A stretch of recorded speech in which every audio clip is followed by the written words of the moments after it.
Hello, good morning. Namaste, dear sisters and brothers, and welcome to this Young Indian Theosophist session for 23rd April. And myself, Shikhar Agnihotri, and I'll be the moderator and the speaker for today.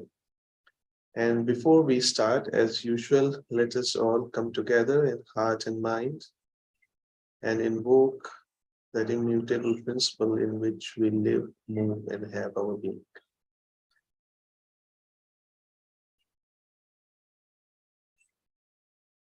O hidden life, vibrant in every atom. O hidden light, shining in every creature. O hidden love, embracing all in oneness. May all who feel themselves as one with thee know they are therefore one with everyone.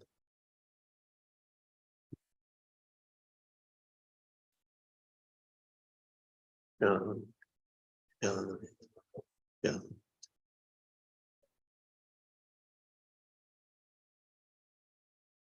Welcome back once again, and excuse my voice, having some cough and cold, so please bear with me. And as you are aware, today is, as we have planned earlier, that in Young Indian Theosophist, we'll talk something about the meditations. So along that series, we have had earlier sessions on meditation, and in the similar direction, in the same direction, today we are going to talk something about meditation only, but from a different aspect. This is from the Buddhist literature that we are going to talk about, which is called Brahma Vihara Bhavana, or the Four Sublime States, based on the commentary by Nyanaponika Thera, who is a German national who became a Buddhist monk in Sri Lanka, and he has written a lot of books on that, and he has worked a lot for that. So I welcome you once again for this session of today. I don't know how many of you have heard about this or not, but before going into that, again, the word meditation, as we have discussed earlier, has been used in so many reference and context, and a lot of things that we know as meditation are actually preparation for meditation. And this also, in my understanding, is one of the approaches, just like the diagram of meditation is, or meditation on any sutras or any mahavakyas that we have. In that sense, meditation means to ponder or contemplate upon those sentences or on those sutras, and going deeper and deeper into them. And suddenly, when the mind is completely at peace and clean, some insight from the higher levels of consciousness enlightens the mind. So why is this necessary? Just like we talked about in the last statement of the prayer, may all those who feel one with thee know they are therefore one with every other. And it is because we have this fragmentation inside us, basically in our consciousness, the fundamental fragmentation of I, me, mine, and the rest of the world, all the things being possessed by me and the others. So this fundamental fragmentation or separation creates stress or strain and all sorts of emotions or states of mind, like anxiety, depression, anger, irritation, which are not so harmonious, and our mind, or basically it is the fundamental aspiration of every individual to be in peace. Why? Because that is what we read is our nature, our true nature of the Atman, Sat, Chit, and Anand. But due to these fragmentations, due to these separations and divisions, there comes conflict. So what we are going to basically study, the practice of it can be done by everyone respectively, individually, once we know it, or we can try at the end of a few minutes if we have time. So this is called Brahma Vihar Bhavna. Now, what does it mean, Brahma Vihar Bhavna? Or basically, Brahma Vihar means abodes of Brahma, or it is all, they are also called four immeasurables, four infinite minds, four divine abodes, the four divine emotions, four sublime attitudes, and four divine dwellings. Basically, all of these, whatever translation we read, it gives us a sense of something very abstract that cannot be measured by anything physical. So, of course, all these four things that we are going to talk about, which we already know, which we might have heard in one way or the other, all these are very simple daily life things, something more than emotions rather, but they cannot be measured by any physical instrument. And why are they called abodes of Brahma, or why they are called Brahma Vihar, or why are they named so? Because these Brahma Viharas are incompatible with a hating state of mind. And in that they are akin to Brahma, means any mind or any heart which carries some sort of grudge, some sort of disliking towards anything or anyone in this world cannot be in that state of mind.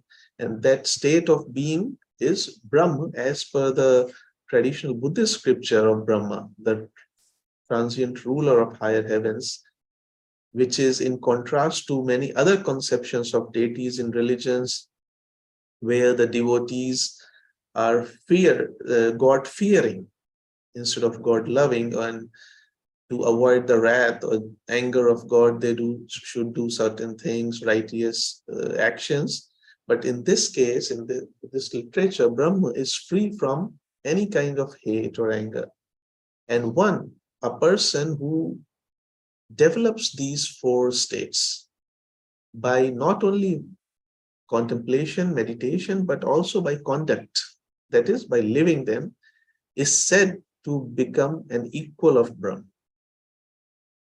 Because when we start, what else is self-realization basically, is that once the person realizes that his living, or his or her living, becomes same as the divine.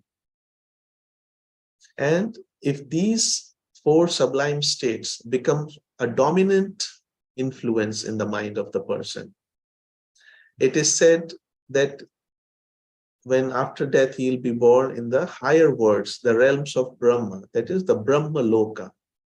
Therefore, these state of minds are called God-like or Brahma-like, because once they become the constant dwelling place of the mind, where we feel at home, and they should not be merely the places of rare and short visits soon forgotten, that we all know. That there are some places about which we think quite regularly, frequently, and then, or the thoughts that we think frequently, they become gradually the permanent part of our mind or brain. But the things that we remember or think about less frequently, we often tend to forget them. So in other words, what it is recommended is our minds should become thoroughly saturated by them, and they should become our inseparable companions.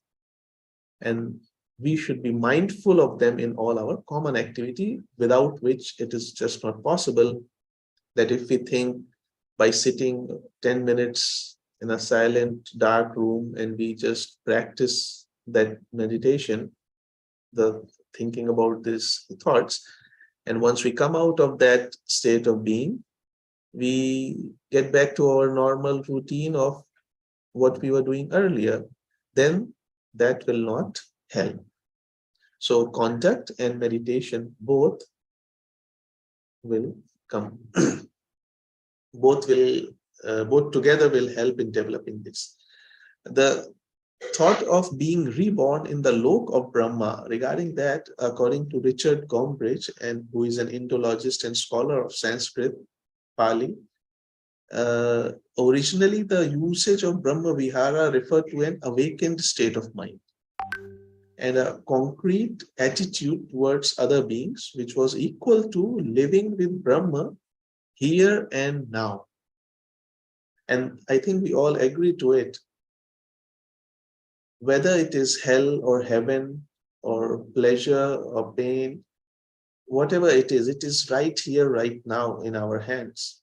In the same situation, we can create a heaven for ourselves, or in a similar situation, we can create a hell for everyone, just by our attitude, our approach towards that situation. So similarly, earlier, what it might have meant in the originally approach, that once we begin to live with these, in these state of minds, it is basically living with Brahma here and now. But in the later tradition, maybe it was taken too literally, and linking them to the rebirth in the Brahma Loka or some higher world of consciousness. Of course, once a person begins to live in this state of mind in physical body, of course, the post-mortem states will automatically be of higher consciousness, and the journey after leaving the physical body will be smooth and peaceful. But that living with Brahma will happen here and now. Now, what are these four Brahma Viharas or sublime states of minds? We have been talking about that, so let us come to them. And I think they are very simple. Most of us might have heard about them in one way or the other. The four sublime states of mind that have been taught by Buddha are, I'll read the Pali words first, metta, karuna, mudita, and upekha. Translated to English, they are translated as love or loving kindness, metta, and compassion, karuna, mudita as sympathetic joy, and equanimity. Now, I think most of us might have read about them, at least loving kindness and compassion and equanimity. We keep studying, listening, hearing about a lot. So, but here there is something more to it that we'll go through. What happens when we have them in continuous contemplation on them is going on in our mind? How does it affect our daily life? So we have already discussed that these four are known under the name of Brahma Vihara because they are very excellent, lofty, and sublime states of mind, or Brahma-like. Now, these four attitudes are said to be excellent or sublime because they are right or ideal way of conduct toward living beings. And if we see all around, all the misery or suffering in the world, if we can see, is due to lack of one or more of all these four, because due to apathy of the oppressor towards the oppressed, or due to the selfishness of one, or greed of one group towards another, and not only one group towards another, of the whole humanity towards the planet, and we have so many environmental and existential threats to our planet. So these four attitudes are right because they are ideal way of conduct towards living beings, and also because they answer to all situations arising from social contact, whatever sort of situations that may be, that they may be of harmony or disharmony, they can be resolved if we approach them with these four. They are the great removers of tension, the great peacemakers in social conflict, and the great healers of wounds suffered in the struggle of existence. That is very important because we discussed in the beginning that why is this a struggle for existence, which is now, very well accepted fact, which should not be the case, that this subconscious feeling of struggle for existence and the whole system around us is made like that, that we have to struggle. And in that, then we have to do certain things which are not right as per the morality or ethics, compete against other people. We have to uh, come number one or defeat other people. So all these things create stress and tension, insecurity, fear.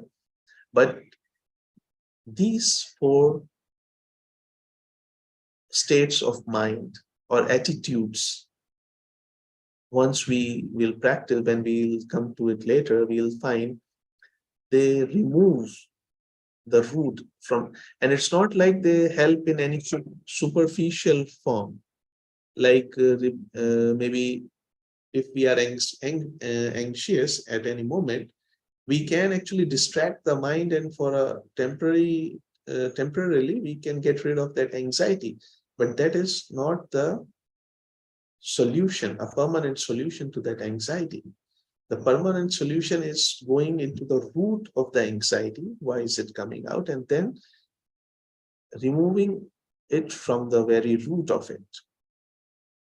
And also they level social barriers, build harmonious communities, awaken slumbering magnanimity, long forgotten, revive joy and hope, long abandoned, and promote human brotherhood against the forces of egotism. I think this one sentence sums it all up. That, and we can see due to the selfishness, greediness, egotism only, we are having so many barriers, disharmony. And what it says, awaken slumbering magnanimity long forgotten. That being generous, being large-hearted, we are, but it is still slumbering within us. So these four attitudes, awaken them. They give us a good shake, and then we become more sensitive towards other people's sufferings and not just complaining about our own. And revive joy. This is a very important thing when we come to sympathetic joy, because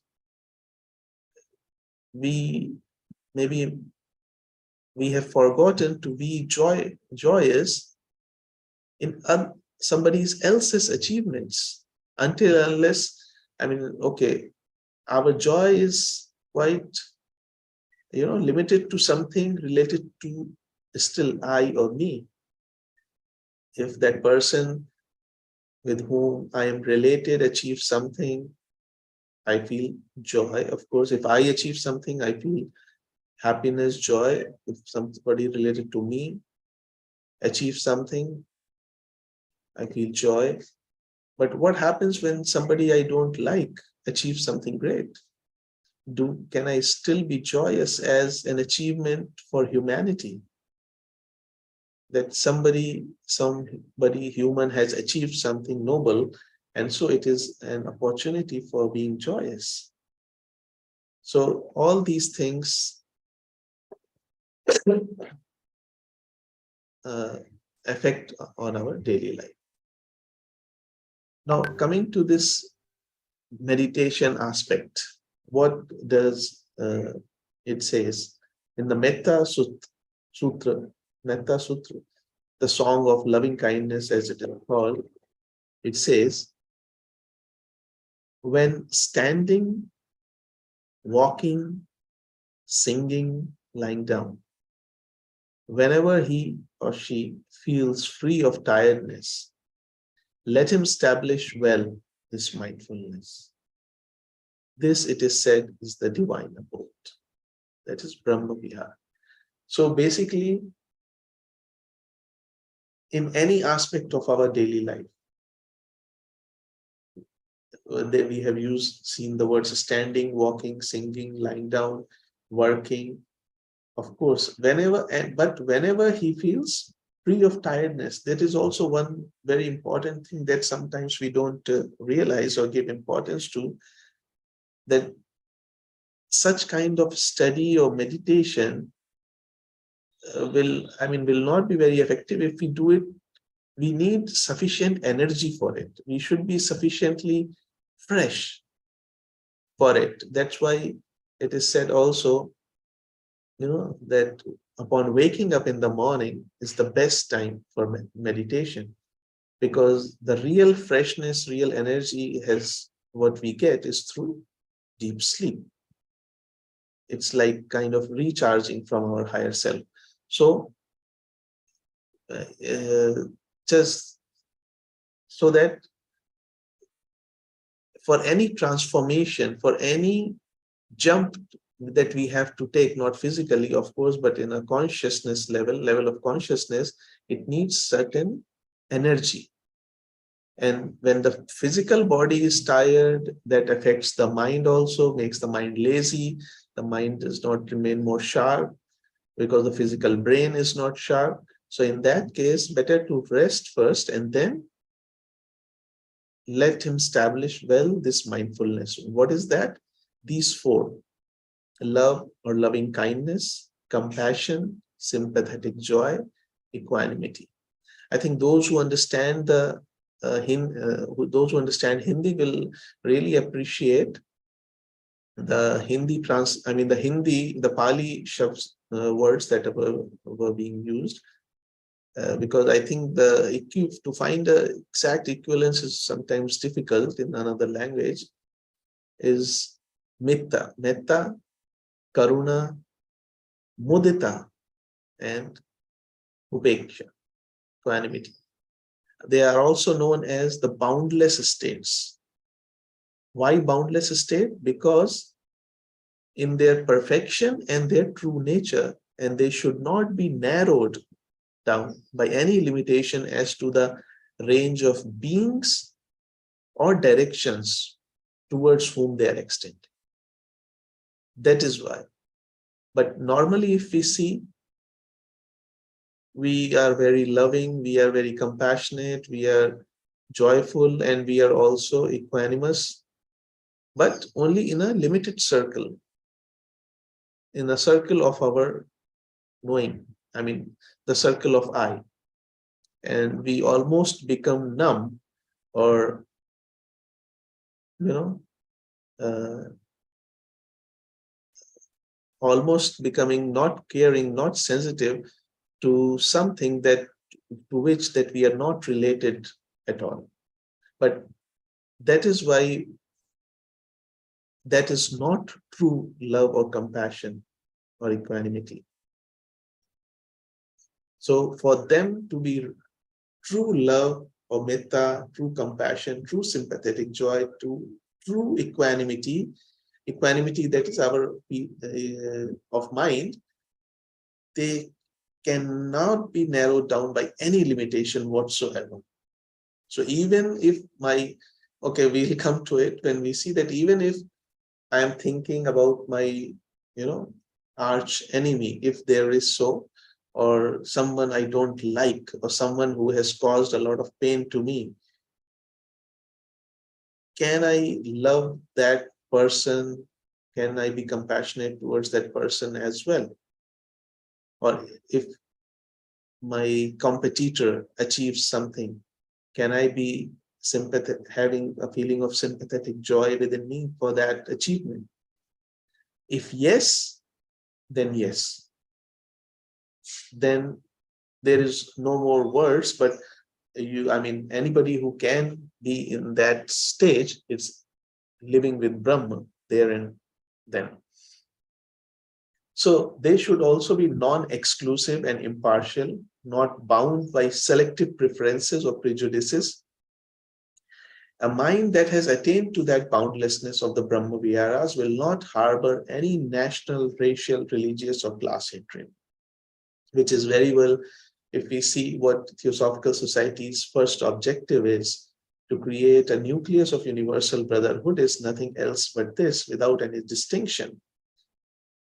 And there we are trying it by encourage a comparative study of religion, philosophy, science, or to investigate unexplained laws of nature and powers latent in a human being. And these are the powers latent in a human being. Boundless love, boundless compassion, boundless joy, and causeless equanimity. Because that is our nature. Why do we think the masters of the wisdom and compassion are called like that, or masters of love or compassion? Because for them, although we may think that from our mind that they may have certain favorites, but for them there are no favorites. There is no partiality for them. They may be bound with karma to somebody to do something, but for them, any person or any individual who is working along with the evolution for the acceleration in this direction is as important as anybody. So that is why they are called adepts and masters of wisdom and compassion. But unless rooted in a strong natural affinity with such a mental attitude, it will certainly not be easy for us to affect that boundless application. And that is true, because sooner or later we will find, if we are not so strongly rooted in this mental attitude of impartiality, sooner or later we will find ourselves because situations will keep coming every day, every moment in our daily life, and we'll find suddenly that we are in some way became partial, and if we are aware of that. Excuse me. To achieve that, in most cases, we shall have to use these four qualities not only as principles of conduct and objects of reflection, but also as subjects of methodical meditation. Again, what the method is not a meditation, but it is a way of thinking upon, developing, contemplating upon these qualities, and what will happen as the consequence may be the meditation. And that meditation is called Brahma Vihara Bhavana, the meditative development of sublime states. And what is the effect? Effect we have already studied, but what is the purpose of this state of mind? I mean, why do we want to even practice or think about these four sublime states of mind? Of course, they relieve a lot of stress and strain and make everything harmonious, but something more than that. The ultimate aim of attaining the jnanas of the Brahma Viharas is to produce a state of mind that can serve as a firm basis for the liberating insight into the true nature of all phenomena as being impermanent, liable to suffering, and unsubstantial. Because this insight which we discussed earlier, which comes only from a higher level of consciousness, higher than the mind, from Buddhi and Atma, can only enlighten the mind when it is equanimous. And that can only happen when there is no fragmentation. And the fragmentation cannot be there Fragmentation, even the last fragmentation will be there as long as this any type of division or partiality is remaining. So what is that quality of mind who is in Brahma Vihar Bhavana? A mind that has achieved the meditative absorption induced by the sublime states, of course, will be pure, tranquil, purged, and free of course selfishness. But more than that, it will thus be well prepared for the final work of deliverance, which can be completed only by insight, which in other words we can say self-realization or enlightenment or partial, the flashes of enlightenment, we can say. But it is not only by meditating on these attributes that will happen. There are two ways of developing the sublime stage. First, by practical conduct and appropriate direction of thoughts. So we have to not only direct our thoughts in that direction, but also by the conduct, living in daily life. Because that is the real test. By mentally, because I think all of us must have observed that the energy spent in thinking a thought is much less than any energy spent in manifesting that thought on the physical plane. I can have a thought of helping somebody on the road I can see. Maybe I can send a helping thought. Excuse me. But to make it really happen, to get up, get out of my house and go out and help them, that requires a lot of energy, movement and energy, because it involves the physical materialization. So until and unless a good thought is implemented in the physical plane, it still remains an incomplete circle. So first, by practical conduct and appropriate direction of thoughts, and second, by methodical meditation, aiming at the absorptions. And each will prove helpful to the other. And what we'll find that this practice will help love, compassion, joy, and equanimity to become spontaneous. In the beginning, it may feel that it is a mechanical process, but gradually, when we go deeper and deeper, but of course doing it with awareness, we'll find that it is getting manifested or becoming a part of our nature to be loving, compassionate, and joyful. And it will help make the mind calmer and firmer while dealing with the various challenges of daily life, to maintain these four qualities in thought. Furthermore, if we continue doing this, we will see that the mind is now less prone to making complaints, of becoming stressed out, of becoming irritated. And the overall effect of this will be that when we sit for meditation, that will help us in going deeper and deeper, because the time that we are doing our daily course and the daily actions, apart from sitting meditation, how are we doing that affects a lot our state of mind when we are sitting for meditation. So our everyday life and thought has a strong influence on meditative mind. And only if the gap between them is persistently narrowed. That is what exactly J. Krishnamurti, when he says, what he is saying that there is no need for sitting for meditation, because meditation is not just sitting and closing eyes and even being aware of your own thoughts. It has to be every moment. But of course,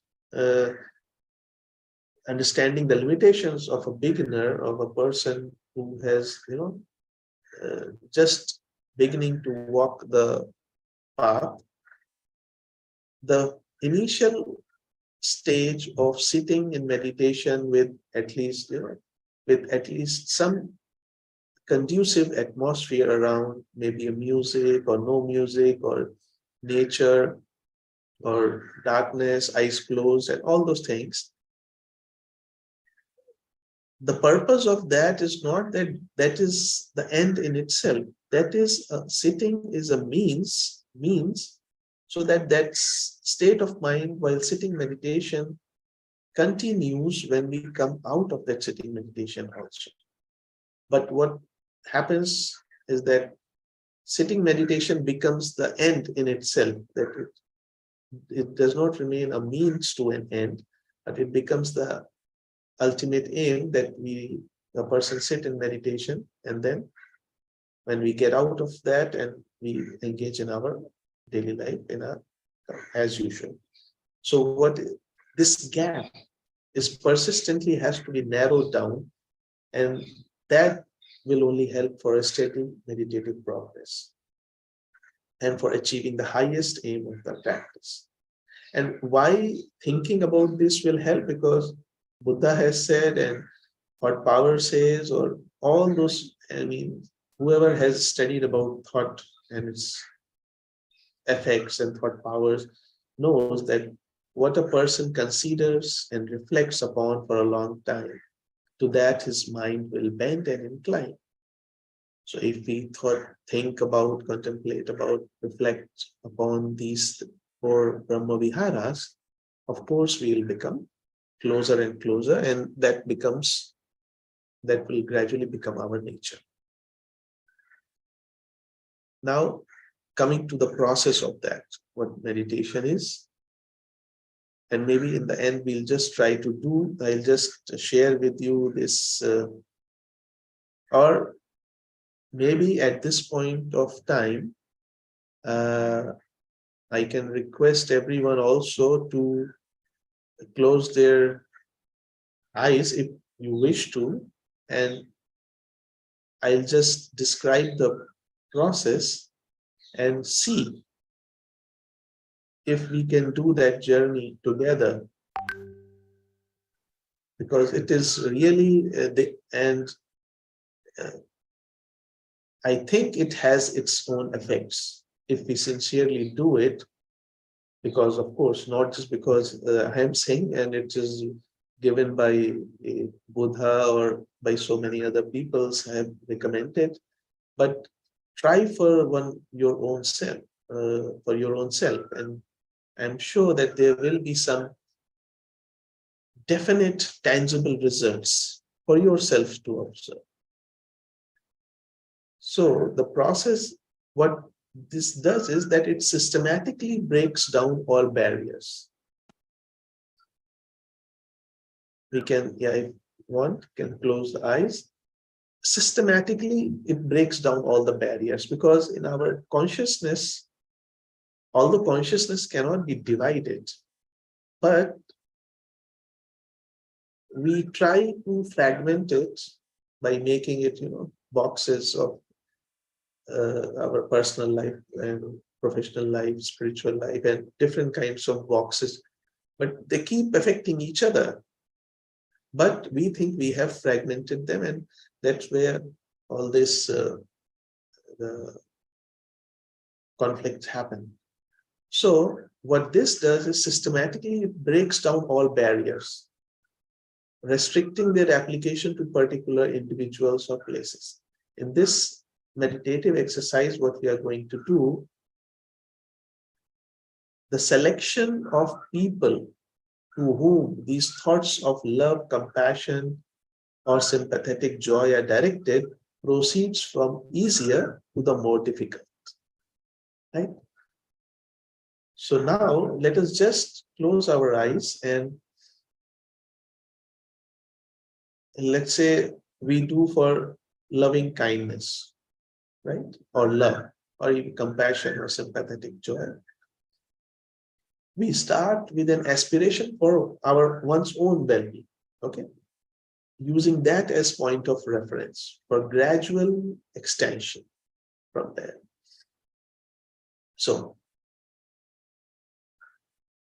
first, of course, we think for ourselves, just as I wish to be happy and free from suffering,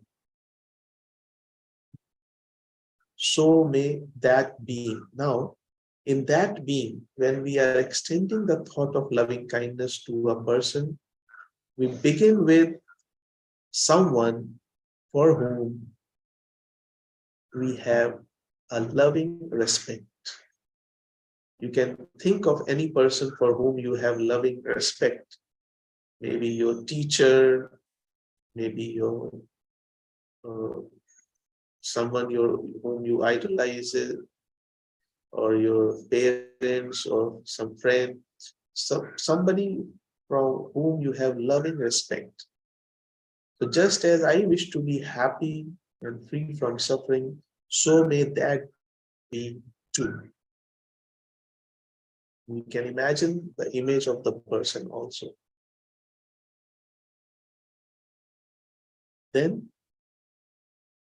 once we do this, the next step is then to the dearly beloved people, which may include the family, the friends whom we call our beloved people, whom we love. So next time we can send the thought of loving kindness to our dearly beloved people.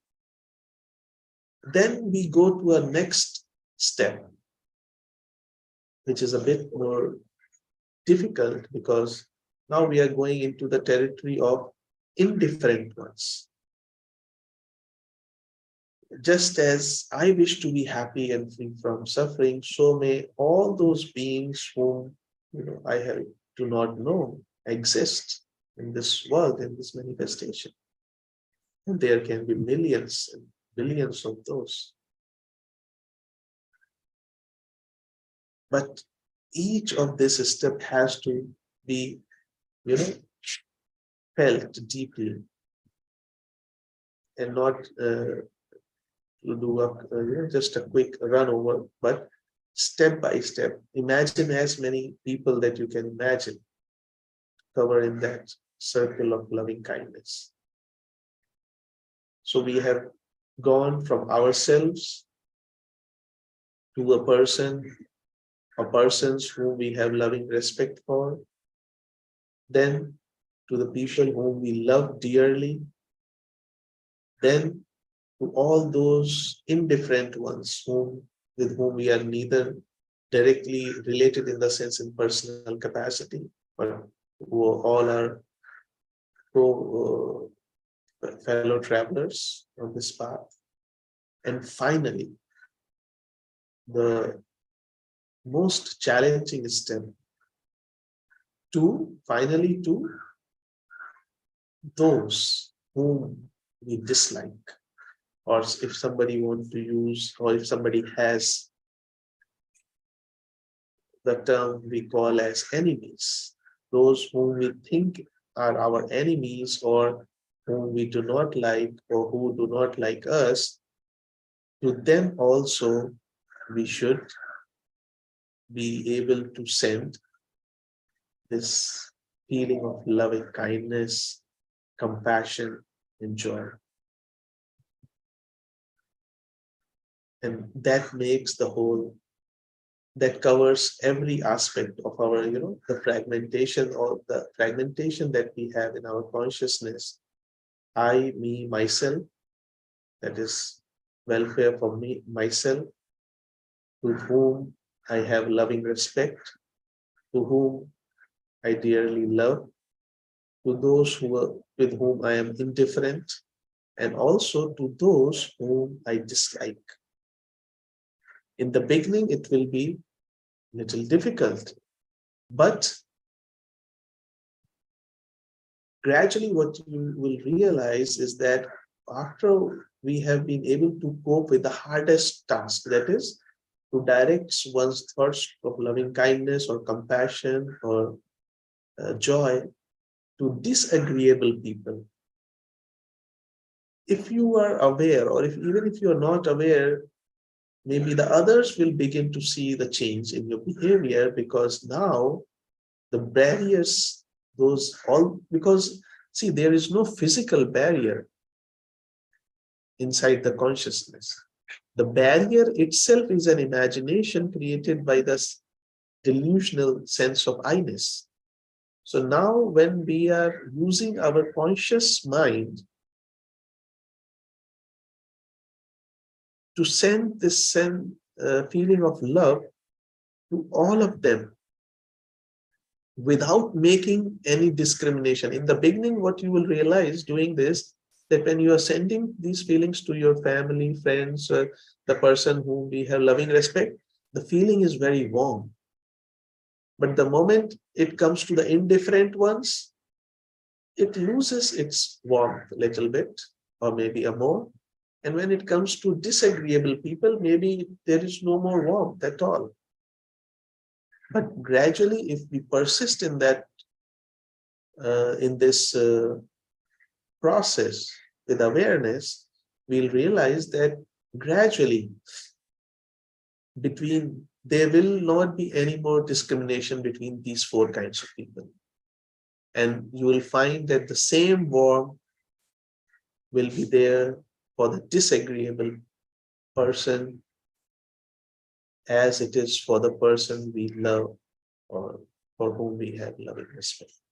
And at that point of the practice, one will have come to the higher stage of concentration. With the appearance of the mental reflex image, in Pali it is called Upchara Samadhi, and will have been reached.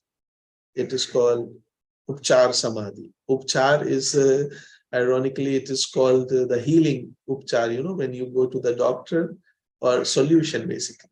And it is the solution of all the sufferings, because the basic fundamental cause of suffering, as we study, is this sense of separateness. And by doing this, we are gradually going in the direction of removing those divisions or separations. And this is in regard to the people or individuals. Similar work or similar experiment we can do for the spatial expansion, because then in that spatial, and please see the the comparison of this with the diagram of meditation of H.P. Blavatsky. In that also she begins with that we have to start with the infinite in time, and also the space and time. So there she includes, and then there are acquisitions and deprivations, and how those acquisitions and deprivation help change our daily waking consciousness. So here also, for spatial expansion, we start with our immediate environment, such as our family, our house, then extend it to neighboring houses, to the whole street, the whole town, the whole country, the whole continent, and then the entire planet, or in, whichever way you will. I mean, this is just a guideline. We can do it in our own convenient way, or the way in which we have, it suits us best. And similarly, in the provision of directions, one's thought of loving kindness is directed to east, west, north, south, the intercardinal points, and the zenith and nothing. That is up and down. So that is the overall, this Brahma Vihar Bhavana meditation is called. And we are not doing it here practically. I said we can close the eyes and follow this journey, but I request and suggest if we can do it individually at our leisure time, because we do not have much time left. And later on share about it. And it's kind of an experiment also. And if there are any observable changes, feel free to share. And just before closing, I would just like to share these about 4 attributes, because all these 4 attributes can be understood by differently by different people. So one statement for all these 4, that love or metta, there are many which we can maybe discuss some other time, is that love is without desire to possess, knowing well that in the ultimate sense there is no possession and no possessor. This is the highest love. And what is the highest manifestation of love? To show we think the highest manifestation of love maybe by caring to because often when we give the comfort to somebody or give something that someone likes is the manifestation of love. But here what it says is to show to the world the path leading to the end of suffering, the path pointed out, trodden, and realized to perfection by him, the exalted one, the Buddha. We can replace it by the Christ, the Krishna, or any other enlightened being. Basically, inspiring or showing the path to our neighbor, the same thing that in the Maha Chauhan's letter, Maha Chauhan is saying that if somebody is suffering, of course, we can help immediately with some whatever physical needs of the person are by fulfilling them. But the real service or the real help will be when we can somehow show the person the cause of suffering and inspire him or her to work on that.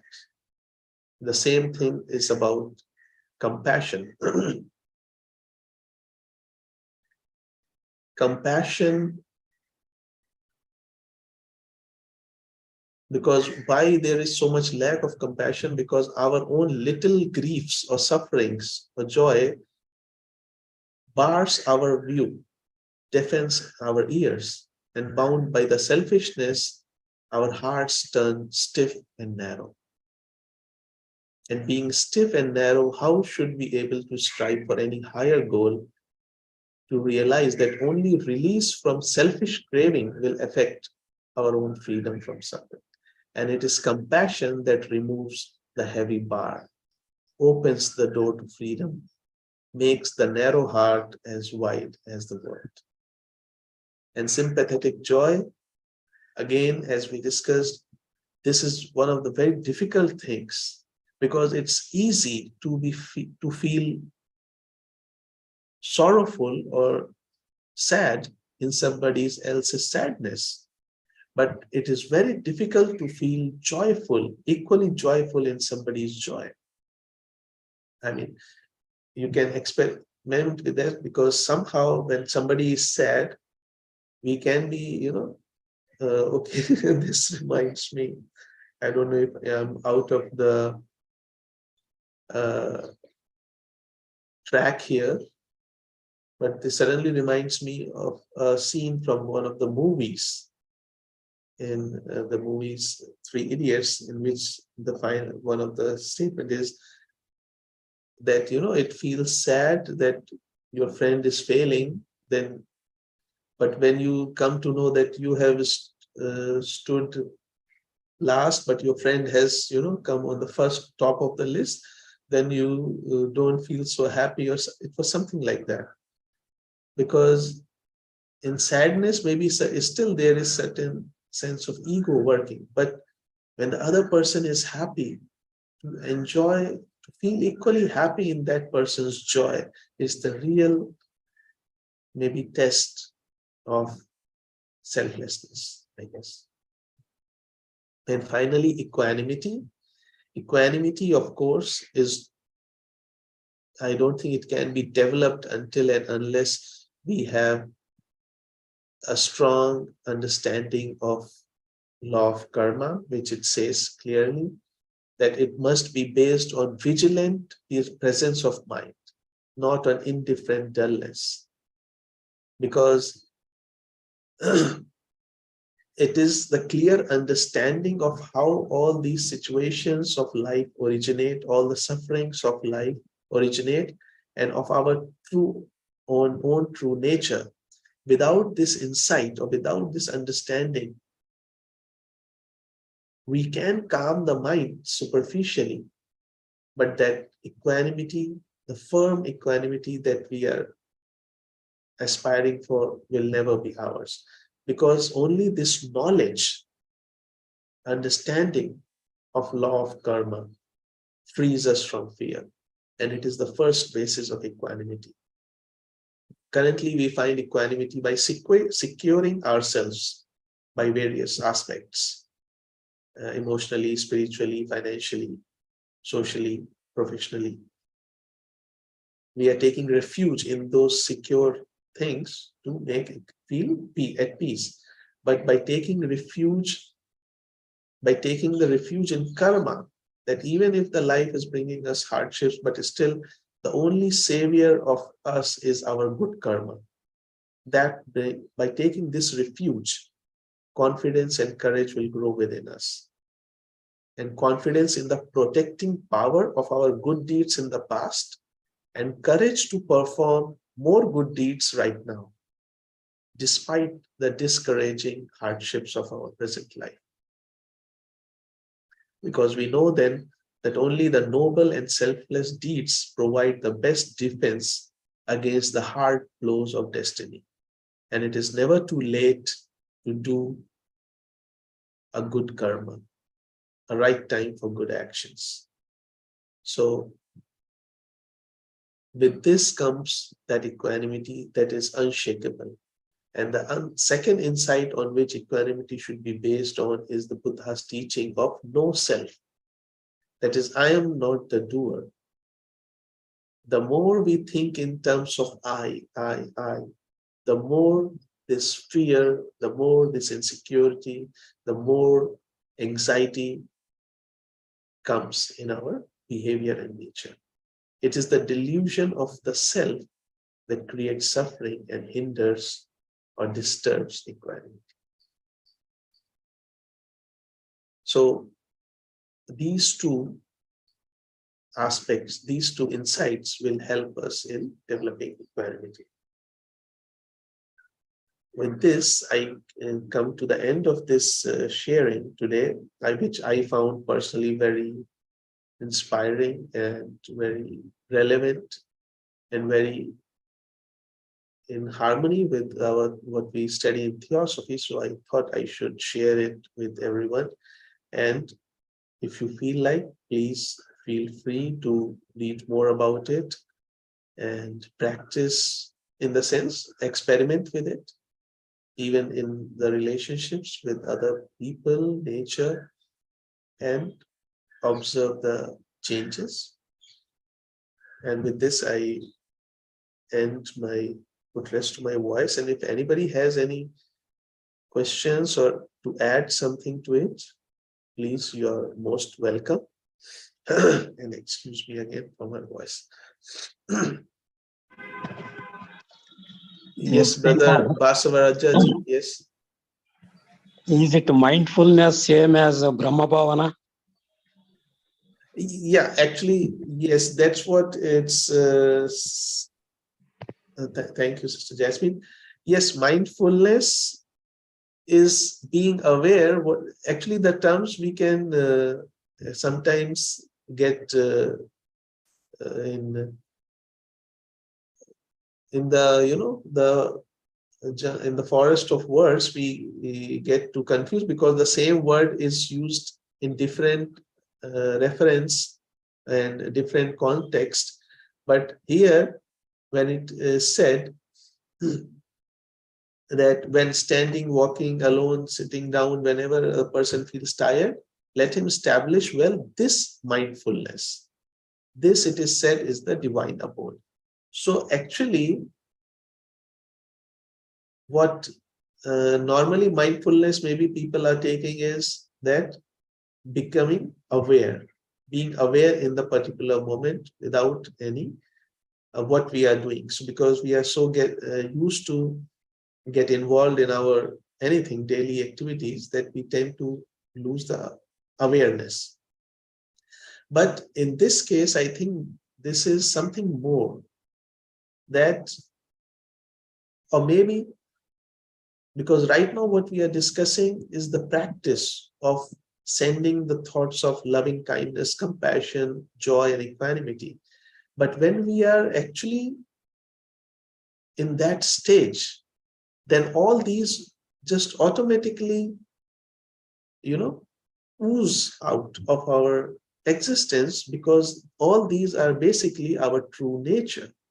So when at any moment we are without any attributes of anxiety, hate, jealousy, irritation, or any selfish attitude, I think automatically our true nature comes into manifestation, even for a fraction of a second. And that's why in those moments, we feel, we tend to feel relaxed, we tend to feel refreshed, recharged. And any person nearby us automatically receives or this vibration. So just in case, let us take the example of Buddha. I mean, he is in that stage. So at anyone coming in contact or coming in contact with his aura will automatically will receive all these benedictions. So mindfulness in a way can be said, including all these. Oh, yes.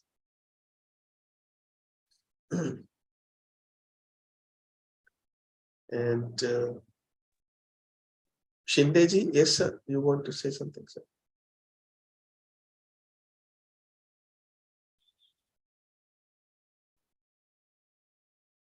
Yes, you have explained very nicely. And this question that is asked, mindfulness and Brahma Vihara, whether these are synonyms or what. Yes, it is true. We must understand what is this mindfulness first. Mind needs to be full, but it is not full. When it becomes full, when it is fully expanded, open mind. That is, the mind which becomes limitless on its own energy. And that state of mind is called mindful. It is not full of mind. See, our mind is full of thoughts, matter, conscious contents. But when it becomes empty, it becomes in its own energy full. So that mindfulness state is definitely a vihara. Vihara means moving. Moving in the Brahma Vihara means in the Buddhi consciousness or pure consciousness. It is moving. So what I think Shikhar ji has explained very nicely, it is a question of meditation, as Buddha has stated us. Only thing, unless we understand our own meditator within, we cannot come to this significance of what we call mindfulness or Brahma Vihara or meditation. Because our thought is a material process, definitely. Thought is a material process. Matter is nothing but limited energy. And consciousness is the result of both of these. So how can this material process can come to an end? That is the only point. And mind is the factory which produces number of thoughts. So when thoughts end, definitely our mind begins this Brahma Vihara. That's what I understood. Very nice, Shikhar ji. Good direction you have given to everyone. Thank you very much. And also thank you, Basavaraj, asking this question. Mindfulness and Brahma Vihara. Okay. Thank you. Thank you. Thank you, sir, so much. Thank you, Basavaraj ji. Okay, there. Okay. Shikhar Bhaiya, it is all incomplete. I'm saying it is wonderful explanation. I felt it's very peaceful, very explainable, very understandable. It was very good actually. I can say only to all. It's all right, material and all these things, but after all, it's very. Sunday Saab ne bhi bahut अच्छे से बताया, but it was very, very wonderful. It is a very peaceful experience. I'm telling you. Thank you. And yes, I felt also just by reading it was so, and when practicing it, it is left to everyone. Just give it a try and experiment with it. So I hope it, yeah. This is really good. And I think no more questions or queries. So, and time is also. No query can be there. It is poon hai. It is, yeah, it's actually. Poon ही निष्पन्न होता है. पूर्ण ये तो बिल्कुल वैसे ही हो गया है. वह पूर्ण है, यह पूर्ण है, पूर्ण से निष्पन्न होता पूर्ण है. पूर्ण में से पूर्ण यदि निकाल तब विशेष भी रहता पूर्ण. वो भी पूर्ण है. Yes, पूर्ण आपने कर दिया. तो इसके लिए बहुत बहुत मतलब बहुत ही मुझे अच्छा लगा. मैं क्या एक्सप्लेन करूं, इस शब्द नहीं है, इसको मैं अपनी मतलब भावना से और शब्दों से एक्सप्लेन नहीं कर सकती. इसकी मेरा सचमुच आपने वो जॉय और आनंद जो कहता है ना, थैंक यू वेरी मच. बहुत बहुत आपका आभार. बहुत बहुत सुंदरता सबको. Thank you everyone for listening. And now let us again once more come again together in heart and mind and excuse me, use our thought and willpower for the welfare of everyone without any distinction, just as we study, including everyone in our circle of compassion, love, and sympathetic joy. Om Sarvesham Swastir Bhavatu. Sarvesham Swastir Bhavatu.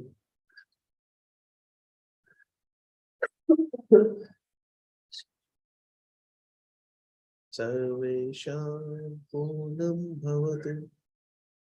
Sarvesham Mangalam Bhavatu. Sarve Bhavantu Sukhidah. Sarve Sattu Ramaya. Sarve Bhadrani Pashyantu. Kashchit Bhavatu. Om Shanti Shanti.